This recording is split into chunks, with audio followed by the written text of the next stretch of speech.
Hey everybody, Sean O'Connor here for Paper Cuts from Macabre Daily, and I have none other than Erika T. Wurth with me tonight, and I'm so excited to talk to you.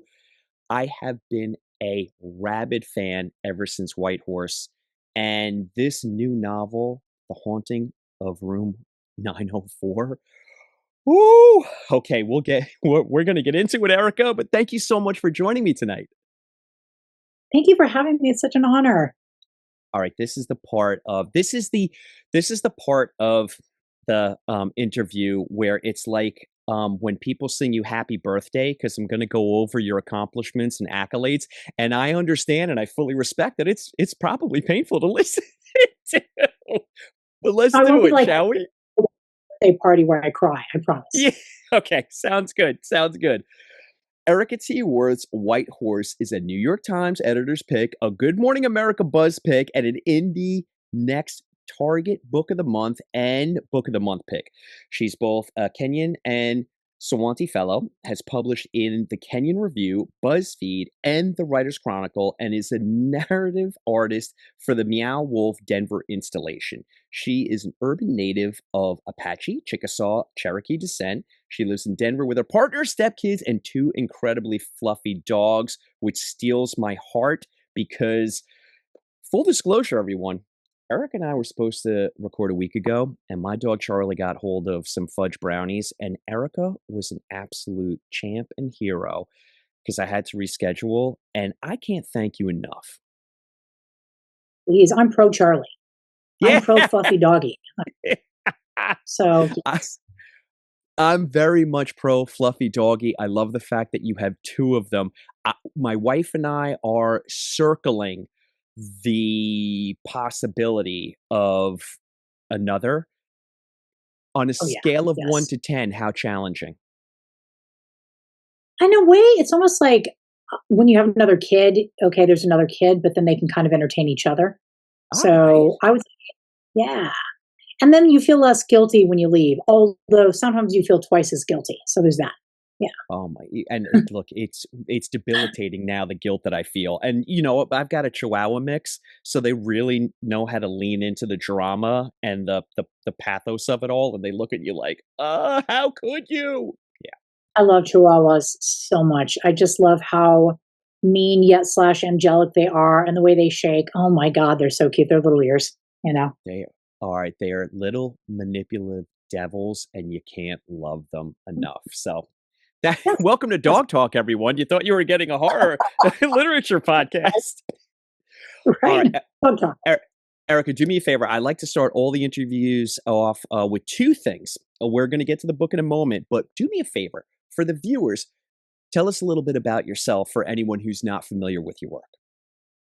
Sure. I mean, the big stuff about the books is in the bio, but yeah, I'm also professor of creative writing. I've been one for years. I did my doctorate at the University of Colorado Boulder in literature and creative writing. Um,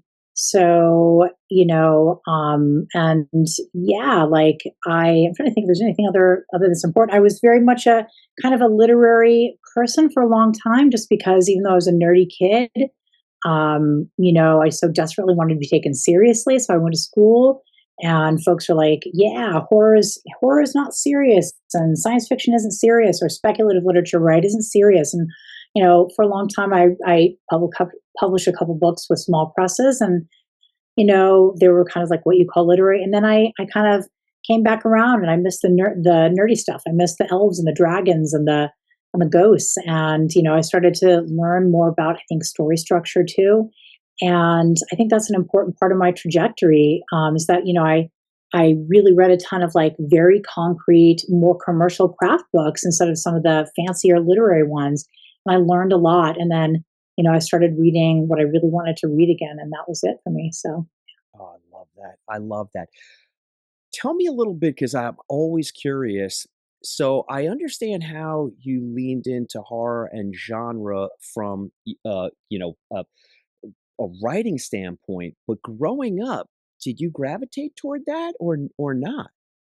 Oh, that was the thing for me. That's what was so sad about, I think it was just the time that I went to school, right? The 90s, right? And to be fair, there are literary writers that I still adore. Like, I think Jim Lahiri is a genius. Like, her short stories, her novels are wonderful. Absolutely. But when I was a kid, if it did not involve a dragon, I just didn't understand it. And I remember one of my dad's relatives tried to give me a copy of To Kill a Mockingbird. And I've said this in 1,000 interviews, but I just turned it around, and literally it was like, where are the dragons? Like, I don't, what is the point of this book? It just makes no sense to me.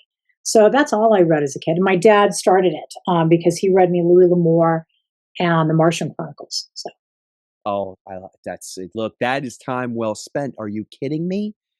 Oh, I love that everything is. about that. It's funny. Author after author, I the trajectory of where you start to where you are now, there's so many similarities. So many similarities. There's an older sibling or a parent getting somebody hooked at a very young age, and I kinda love Yeah. those Yep. seeds planted, you know?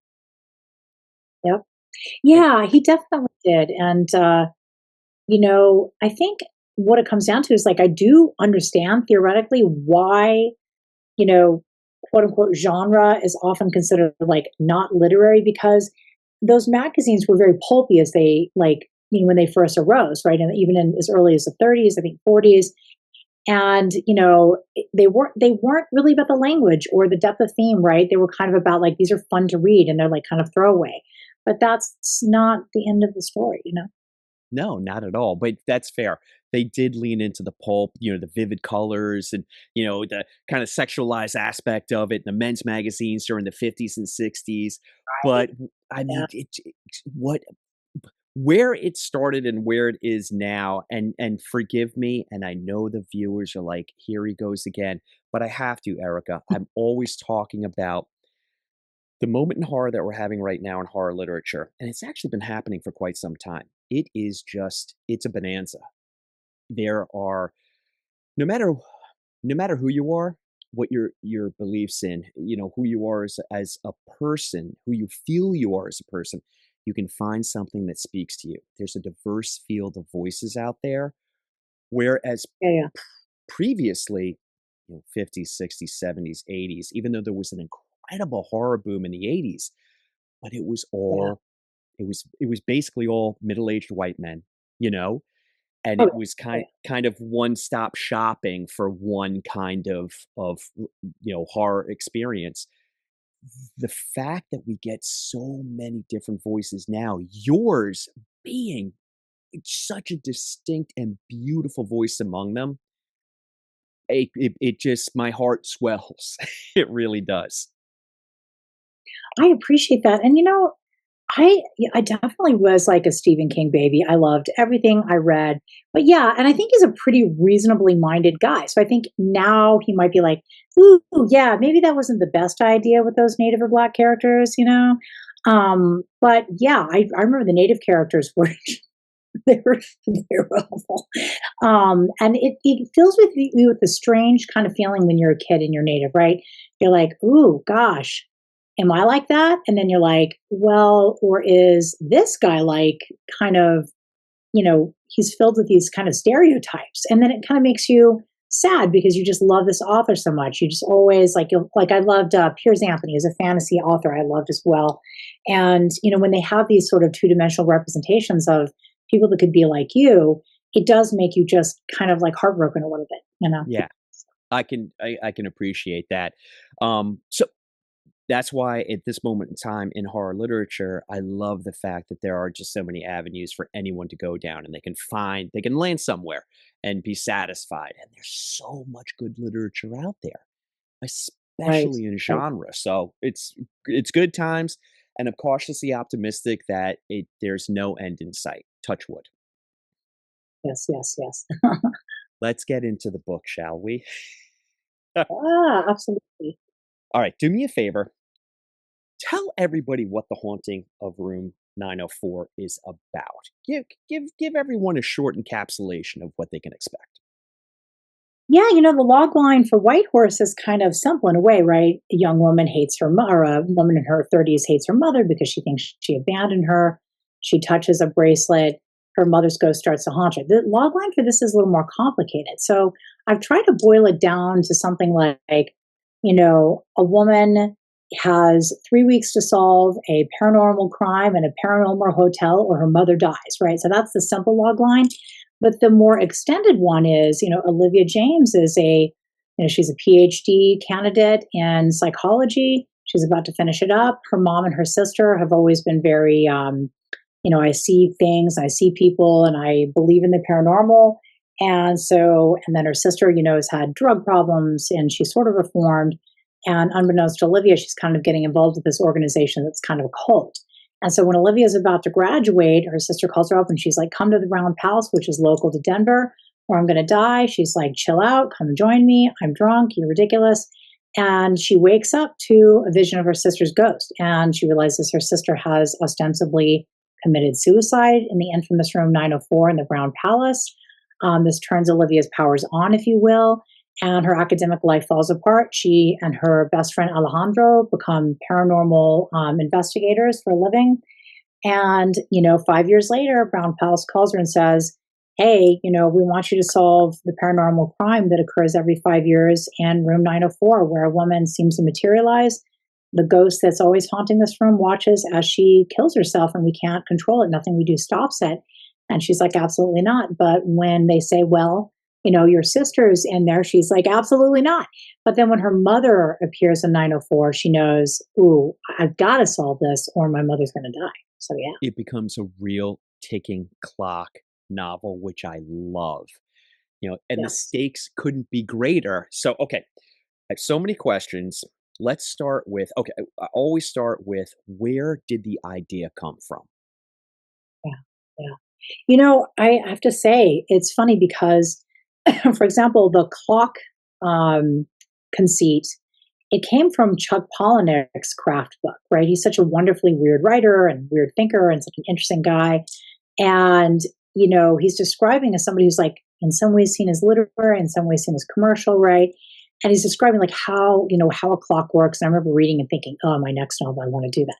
But in some ways, the baseline is, grief over relatives living or dead that you've lost, right? That's the emotional baseline. And then the other part of it is, I grew up right by the Sand Creek Massacre, which is one of the most brutal massacres of Native people that you can read about. Um, the army decides to attack a group of women and children because they know the men are away. They do horrific things to them. Um, and in my novel, obviously, I have this sort of two spirit character who kind of spiritually, he dies physically, but he lives spiritually, and he haunts the novel, if you will. But I was thinking a lot about how the Brown Palace was constructed right around the same time, and it's this masterpiece of like technology, especially right at the time, and beauty and civilization, and like right at the same time, this massacre is occurring, right? So that juxtaposition really mattered to me. So, Oh, yeah. that's okay. All right. I love finding out the history of it. This novel spoke to me, and I really got into it because I love finding out about history that I was completely oblivious to. So the Sand Creek Massacre, and I'm sorry to say, I did not know about it. And it's just like when when I read Lovecraft Country and I find out about sundown towns, or Right. you see Watchmen on HBO and you find out about the Tulsa Massacre, because, Erica, you and I both know that, I did 4 years of social studies. It was called social studies back then, kids. I did 4 years of social studies, and it was all about, I just the revolution and Washington crosses the Delaware, and, just a lot of bells and whistles, and you do not learn about any of the atrocities that have happened in this country, and now we're at I'm so sorry. I don't want to turn this conversation, into a political diatribe, but now we're at a moment in time where not only have we not taught about that in the past, but now we're actually trying to erase it from, the collective memory of the United States. And the vein is creeping up my neck right now. The site of the Sand Creek Massacre right now, there is a new post by the United States government that says if you hear anything anti-American, you need to report it. Yeah, I Eh, okay, look, just so that we're not bumming everyone out, I was just ah, at the No Kings, uh, protest yes, march on ah, Saturday, and I'm from Long Island. It's a very red place to live. Not a lot of people know that. People think of Long Island, they think of the Hamptons and beautiful beaches. It is a right, right. very red county, Suffolk County, where I live. But it was so inspiring to see the amount of people that were like, enough is enough, and honking their horns and having their signs and just the spirit of community. So there is, and then to look at it globally and just see the millions of people that are that are fed Yeah, up. So anyway, dot dot dot, the end is not, the last chapter is not written yet. yes, let's hope not. Yeah, that We both would hope be not. very bad. Okay, let Yeah, me bring it back to the novel. What am I doing? I'm taking so off course. Okay, I so understand. so I love the spark for the novel. Yeah, because you live in Denver, Right, so right. you are right there at the Brown Palace. I mean, you have reference material right there in front of you, tangible reference material. Oh, So yeah. take me through how you start putting the novel together. How and by the way, everyone, this is going to be a spoiler-free discussion because if you do not go out and buy The Haunting of Room 904, you are missing out on one of the best reads of the year and incredibly fantastic, fun, thrilling read for this scary season. I mean, this is like the moment for this novel is right now, you know? Yeah, So I appreciate ta that. Yeah, take me through how you started putting it together, and like I said, it's gonna be a spoiler-free discussion, but I don't think I'm spoiling anything by bringing in the fact that there is a curse that right, we right. that we are tethered to the past, which is affecting the present and then possibly, of course, the future. Because if this curse isn't stopped, then that 5 year murder is just going to keep going and going and going. So, how did you start pulling in all these pieces? Yeah, I mean, like, so White Horse, right? There's a White Horse bar, and it's been an Indian bar for decades and decades, and of course, it just closed. And there are all these parts like Lakeside, where I went to, hung out in when I was a kid, right? Because it was a cheap amusement park. So I wanted that to be very Gen Xy, kind of gritty Denver, which is lovely and wonderful in its own way. But I kind of wanted, all right, this new one, and my previous character is kind of Harry is very self-educated, and I wanted to honor that you don't have to have a formal education. You can be self-educated and smart and well-informed. But I think what I wanted to show in 904 was, a similar landscape, but more kind of millennial, like Denver now, brunches now, Meow Wolf, right? That's what's in Denver that I've worked with briefly. These different, the Tatter cover is still there, right? Ian Symbols novels is such an important cornerstone. But the Brown Palace is historical, and it's just still in the middle of Denver, really. And it's like it bifurcates in some ways, and like there are two streets, and it's just like this landmark, right? And it's a cool landmark because it's rumored to be haunted, and I pulled from the pages of reality, right? When I talked about Room 904. Um, and so when I was constructing the novel, I definitely wanted to have, in some ways, these more archetypal beats, right? Revolving around very typical Denver, revolving around a millennial Denver with a millennial character who's educated with a PhD, right? Her group of friends have PhDs.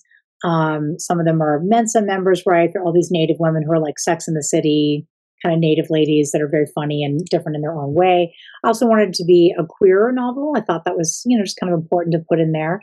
Um, I also wanted to have, it was my editor's idea. He was like, why don't you have some chapters? And they ended up being kind of interstitial chapters, right? From the point of view of the Sand Creek Massacre, which I renamed The Massacre to honor some descendants' requests, right? And again, this is why I have trigger warnings in there because, like, it's if you're descendant of somebody who had relatives who died there, this is a big deal for you, and it's like a horrible, thing to recollect. And my cousin, like I said, is this way. So I wanted to have these sort of interstitial kind of poetic chapters because I didn't know, and I'm not the kind of writer who can write, big war scenes, right? I'm not, I'm not that guy. And so I wanted to write from an inner landscape, and I wanted to show from a language point of view, which I did a lot of work on, from a spirituality and just worldview point of view, where these people were coming from and why this was a travesty and why it was terrible, but there is still hope, right, for them, for other Native people, and how people can learn from the past ideally, right, and move forward in a good way. And I also wanted it to be fun. There are haunted mirrors and Edison bulbs and kind of toxic gothy love interests, right, where some people like, some people don't. It's kind of funny, like when you look at TikTok, some people are like 100% romantasy and other people are like, no, no, no, Yeah, none of it, so yeah, on the you can't Colleen win. Hoover scale, too, but like, yeah.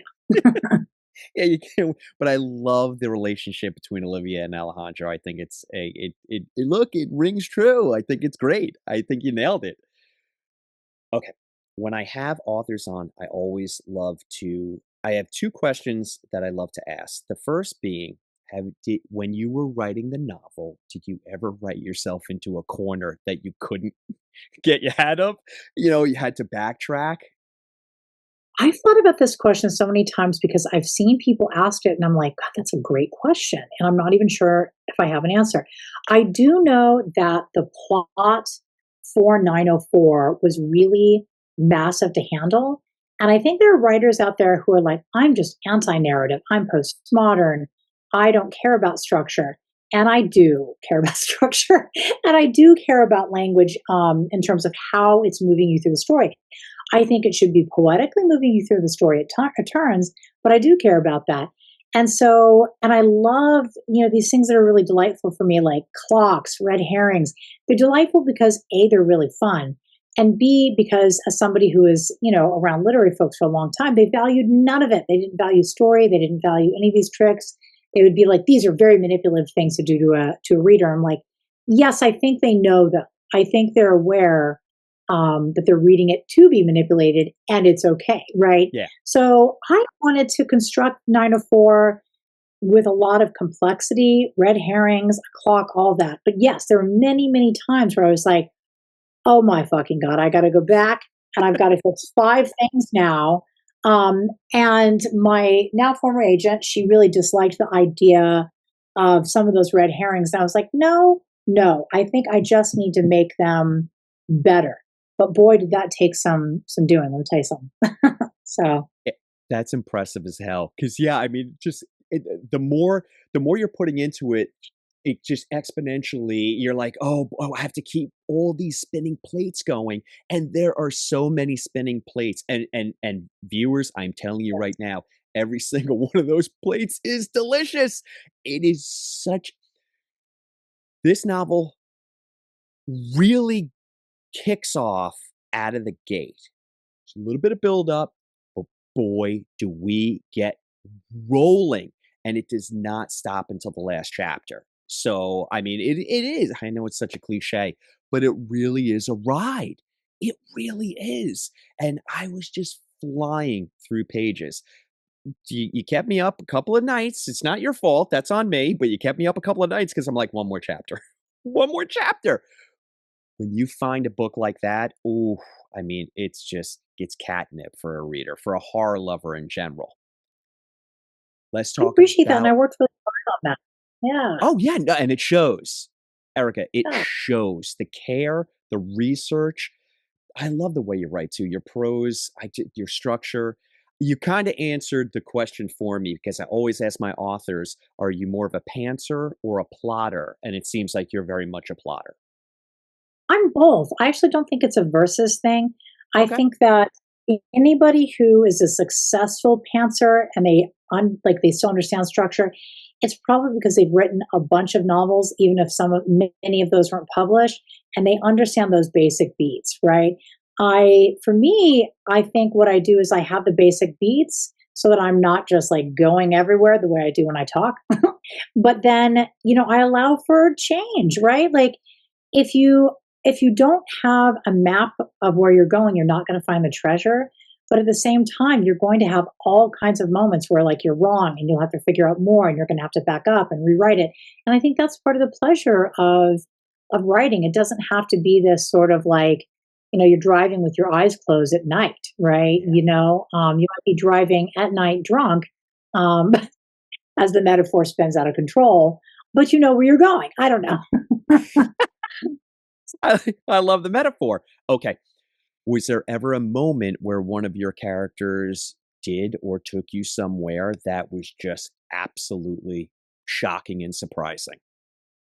Yeah, always. I think that always happens to me. I think part of the pleasure is for me, it's like a little bit of a puzzle, right? So you're kind of, and yet you're creating the puzzle. So you create what you think is the map of the puzzle, and then as you get into it, it shifts, and then you surprise yourself. Your characters surprise you, and you're like, oh my gosh. So sometimes it's a pain in the ass, right, to go back and change 10 things. But sometimes it's like, oh my gosh, that makes that so much more interesting. That makes this character more interesting. That makes this chapter more interesting. More is at stake here. And I think that's fun stuff. So yeah, they always shock me. I'm like, wow, okay, all right. And especially Victoria, because she's like my Sauce Dene character. And, I just feel like it's really like I love Dene or Navajo traditional things like weaving or sheep herding. Those things are lovely things that exist, for example, on Dineta or the Navajo reservation. But lots of Navajo people are, whether they're res or urban, are also funny, saucy, smart, geniuses, well educated, and I liked the idea of Victoria, like, always shocking. Like, she was always gonna say something that my mother or my friend would say, right? I'm like, "Oh god." So, is Victoria gonna get away with this? That's great. When I ask the authors who come on, they're typically like, "Yeah, this character really threw me for a loop. I didn't know that they were gonna do that," but they're always so appreciative of that moment where they're like, "Yeah, you know what? It made the novel better." And to your point, then I had to go back and it was, chapters, 10, 7, and 3. I had to change a couple of things. But they love that moment where their characters are just now they kinda take the wheel. They take control. And not being a writer myself, I love hearing the stories about it. I'm always blown away, so love hearing that. Ah, Okay, let's talk a little bit about horror in particular. You've got sure. real life factual historical horror, which is shattering, illuminating for someone who wasn't aware of it. I have a feeling that there are gonna be very many readers who aren't, tragically, but this is gonna shed a light on that, which I think is important as hell, so that's great. I don't wanna spoil I have to choose my words carefully because I really don't wanna spoil any of the horror elements that are waiting for the reader, but you have a supernatural element, of course, that Right. leans heavily into horror. What was the research like for that, and how did you did that did that come about organically as you were putting the novel together? Like, it was like a lighthouse beacon, like, "Oh, I see it. That's where we need to go," or did that come about through research, or, like, how did you pull the supernatural into the novel? Yeah, I think, obviously, like I said, in terms of structure and story, I can talk later on if we end up going that direction towards craft things I think really matter and just advice in that regard. But in terms of the supernatural or just, the bigger question is like, how do you scare people, right? For people who really value that. And I do, I have to admit, Yeah. like, it helps me sleep. I know that's weird, but it helps me sleep because it kind of like distracts me from everything else, right? And so I did look at some film because film is so immediate. And I looked at like the paranormal activity films and I thought, okay, what's scaring me? And I realized for some people, the slow burn is like, oh, it was a slow burn. For me, that's when it's really scary because a bunch of gore on the page, it might be like gross or visceral or like, whoa, but it's not going to scare me or compel me, And so what's a slow burn that scares and compels me is, that's a little weird. And then the next thing is, that's a strange noise. And then by the time we get to, the big stuff, and I can't help but think also the Conjuring series, which is, I give a nod to all throughout the book, right? Mhm. You're just like so terrified and it's so delightful. And then the compelling things, like I'm a fantasy geek, right? So I love portals and stuff like that. But I think for this one, the supernatural element, I wanted to lean into the different parts that I grew up with and that I am. I have Mexican Apache heritage, and I grew up with Lakota people. I grew up with Diné people, right? I grew up with some Anishinaabe, and so a lot of our traditions like kind of intermingled. And I think there are a lot of urban Indians like that, and I think there are a lot of urban Indians with my particular lineage, where they all kind of meet in Texas, where you're like Mexican native and Southeastern native, where there's a much bigger blend than people realize. And so I wanted to like show that this character understood the weight of that. And since she had a certain kind of power, she was able to create ceremonies or really honestly spells, obviously, from all of these powerful languages, traditions. Like I have an ofrenda in my house and always have, but it has a shell with sage and sweetgrass, right? Because that's also part of who I am. So I wanted to show like this character understands like ancient Mayan. That's a serious language and it calls up a lot of power. And so she could, create spells and ceremonies in this way. And so I pulled from that. And I wanted to basically what I find so like weird, I'm completely insatiable in terms of how I'll consume it on the page and in film. I love the paranormal and anything that will scare and compel me and hint to another world or possession or anything I'm really into. And so, but it's always this very Judeo Christian universe, or usually, right? Where, you have the, what are they called? In the Conjuring series, gosh, and in real life, I've forgotten their name for some reason already. Yeah, they come in, they have to exercise a house, it has to be very Christian, right? And the whole worldview is Christian. And so for me, I thought, well, what if somebody from an indigenous background would come in and pull from so many different sides? And you can see she's respectful of like African traditions or African American traditions, right? And so she'll call in different experts for ghosts from that background, right? And so I kind of want to show again like a something similarly delightful for somebody who likes that stuff, but that pulls from different stuff. Yeah. Yeah, Oh, the supernatural aspect was so satisfying.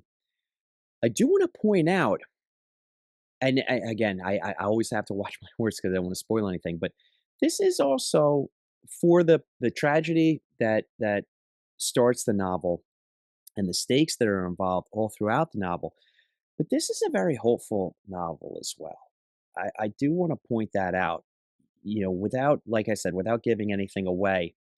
The message that you have, I think, is very uplifting, um, and I wasn't expecting it, to be honest, and I really appreciated where you landed because it would like I said, I've read so much and I've watched so many films and you're a smarty pants and you try and get ahead of what you're reading and what you're watching and you think and there's nothing more satisfying than a novel or a movie telling me you don't know.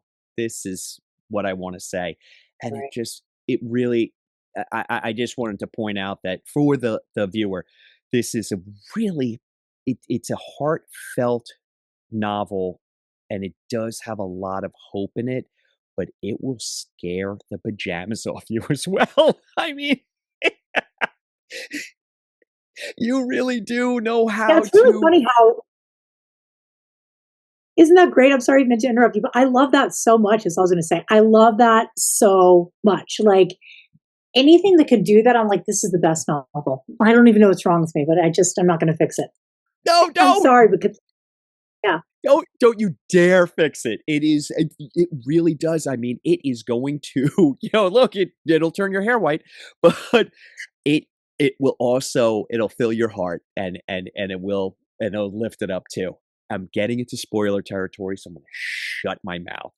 You you you brought up, I'm gonna ask you, we're gonna wrap up soon, but I wanna ask you I've got 3 more questions.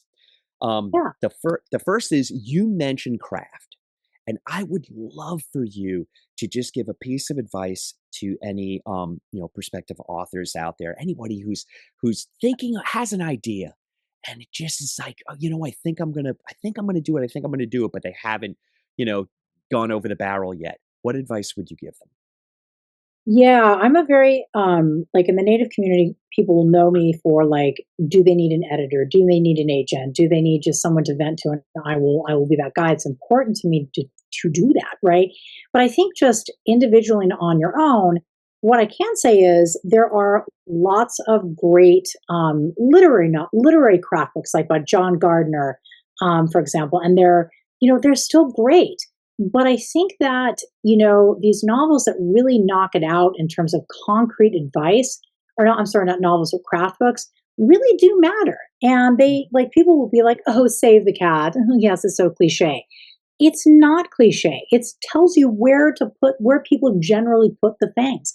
And personally, I just wanted to know where anybody would put the things, right? And I find, like, for example, they'll ask the wrong questions, which always makes me feel like I'm 5'8", but somehow I'm still Yoda. Because I'm like, you're asking the wrong questions. And I'm going to I feel like this is the metaphor that would do my mom's dad proud. This is what he would like. So whenever someone says to me, like, why do I have to have all the same beats? I'm like, well, is that the question? Or can you say to yourself, hey, there are a billion ways to do a catalyst, but a catalyst is what launches your book. It's the question that your book is going to be answering the entire way. And if someone's like, oh, I have a postmodern catalyst, or I have a postmodern book, there's no catalyst. And my analogy is always, because I love sugar, brownies. Like if someone's like, hey, I have a postmodern brownie, it's made of shit and sticks. I don't want to eat that brownie. I have no interest in eating the shit sticks brownie. I want but there are a million ways to make a brownie, right? So some is fudgy, some is cakey, some is nuts, some people are allergic to nuts, right? Some people like dark chocolate, some people like milk, chocolate chips. And I feel the same way about those basic beats. There's nothing wrong with saying, hey, more or less, here are the basic beats of every novel, and there's a billion ways to do it. So Save the Cat Writes a Novel, I think, is a really helpful book. It's very rudimentary. I think Agreed. Mastering Suspense, Mastering Suspense Structure and Plot by Jane Cleland. She's so good at this. The crime novelists know exactly how to work with story and structure, and it is fantastic. And she will say, you don't know how to construct a red herring? Here are your instructions. Chuck Wendig's Damn Fine Story, best example of a catalyst I have ever read. Plus, he's funny and a lovely person to boot.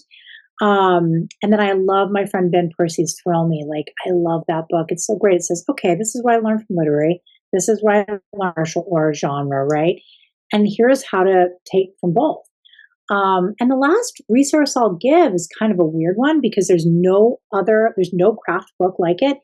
There's this woman named Ingrid, and I don't even know her last name. And she has a website called Ingrid's Notes, and it has all these alternative structures, alternative plots. So, for example, if you're like, well, what is an alternative plot? How would I do a multiple point of view? How would I do a meandering plot? How would I do a spiral structure? She will lay it out concretely. And it is so good. It's so great. I actually want to find her someday and be like, let's do a craft book together. I will regret this for the rest of my life because it sounds like awful. Um, but I still feel like it's so needed.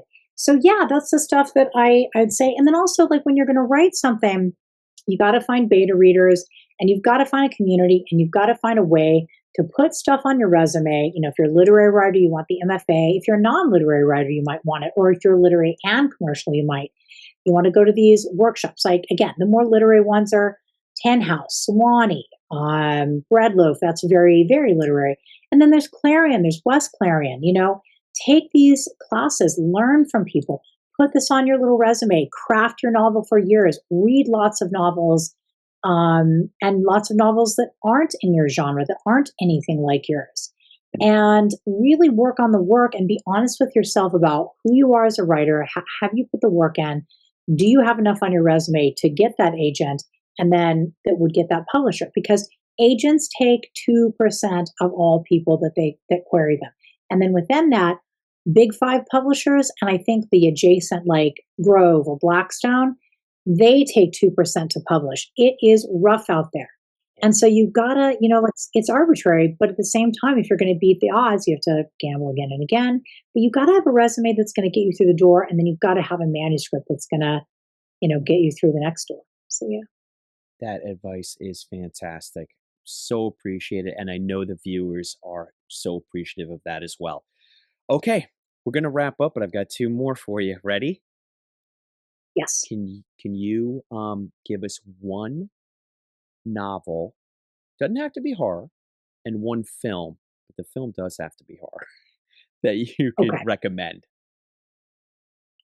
I was thinking the other day again, I love Sylvia Moreno Garcia. I love Grady Hendrix. God, they're really like they made me think about who I was as a writer, as a horror writer. It's Lev Grossman's The Magicians. He changed my life. Like he changed my life. I, was a geek in general as a kid, horror, fantasy, and science fiction.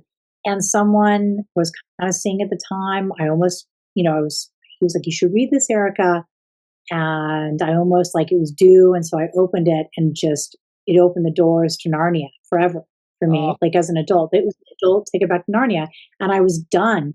And I was like, this is the rest of my life. And I'm so grateful to him. And I love the Conjuring series. I love the Paranormal Activity series, but it's The Ring. I fucking love The Ring. I love it so much. It is oh, like forever. I should get a tattoo, honestly, because I've got it in the book. I'm like, it's time to get that tattoo, it's time. It because is time. it is so beautiful and frightening. Like I remember waking up 3 months after I watched it and being like, Samara is going to come through my hallway. It's going to happen. Fantastic recommendations. Couldn't agree more with both of them. I think they're great. All right, viewers, you heard it straight from Erica. Go out, get the novel, and watch that movie. Erica, this has been fantastic. Again, The Haunting of Room 904. Take a look, people. This is waiting for you.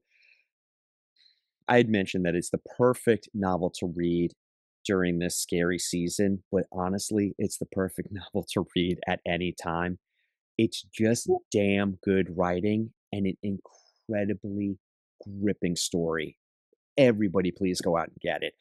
And I hope you're working on something new because, all right, Erica, I need something else from you. Come on, let's go. I am. If this is the last one, basically, it's a more SFF leaning novel where this girl saw a supernatural creature with her auntie when she was young. Auntie disappears trying to find it. The young woman grows up, decides to do her dissertation around Appalachia and around proving supernatural things are real. This entity, once she sets up camp there, called the Old Woman, starts to haunt her. And eventually it ends up pushing her through a mirror into an alternative reality where genocide never occurred and all these native people have magical powers, but they're being controlled by the use of a giant super AI supercomputer so the Americans can kind of exploit these powers. And it's her journey to sort of like make sure, to free like her people, I guess. Yeah. Do we have a timeline for this? What are we thinking?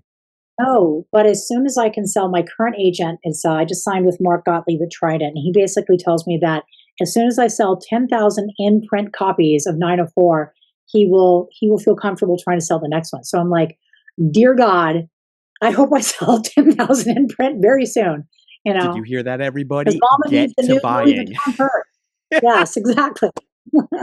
All right. Well, So look, the review is going to be you're gonna get a stellar review in Macabre Daily, and I'm gonna promote the hell out of this interview, and we're gonna sell some novels for you. And look, people, you're welcome because this is a phenomenal novel, so it's a win-win for everybody. yeah, thank you. Oh, Will you promise me that you'll come back? 100%, without a doubt. Oh, This has been wonderful. Thank you so, so much. anytime, anytime.